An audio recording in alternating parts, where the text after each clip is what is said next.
It's fascinating in that I believe the DiscGenics opportunity is orders of magnitude better and different from all the other opportunities I've had. It's almost like all the other experiences I've had in surgical device really positioned me to do this. And because this is so much more highly leveraged in the number of patients that we can serve. And if I look at it sort of mathematically, I kind of felt I was serving maybe 10,000 patients a year with Flanagan instruments. And DiscGenics is literally, I mean, if you look at the magnitude of patients, they're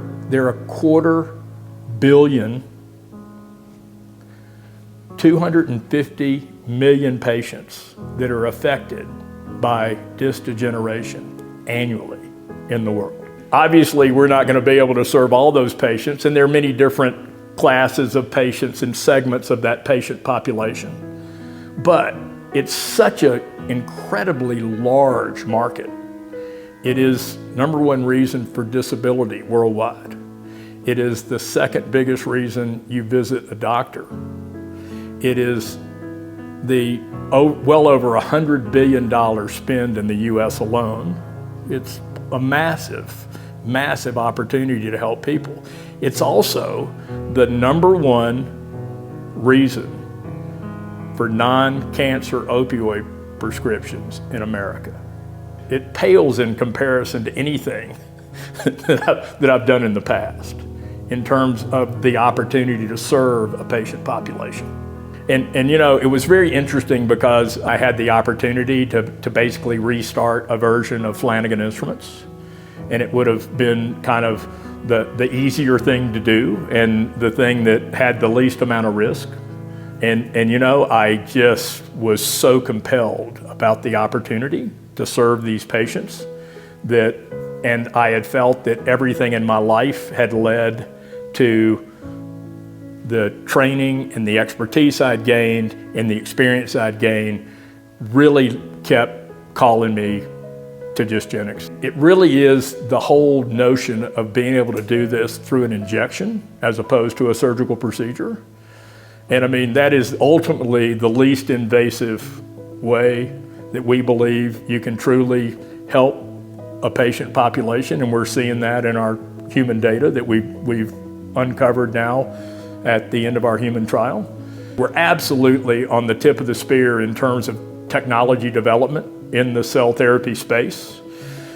We have very large opportunity to serve a patient population that is not being served well at this time with anything that is restorative or regenerative.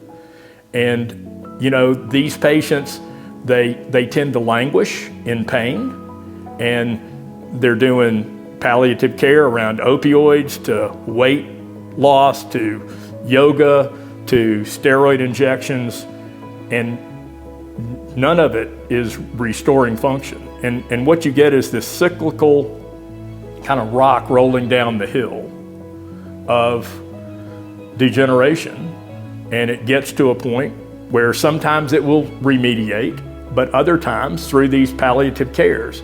But many times it results in some type of surgical intervention.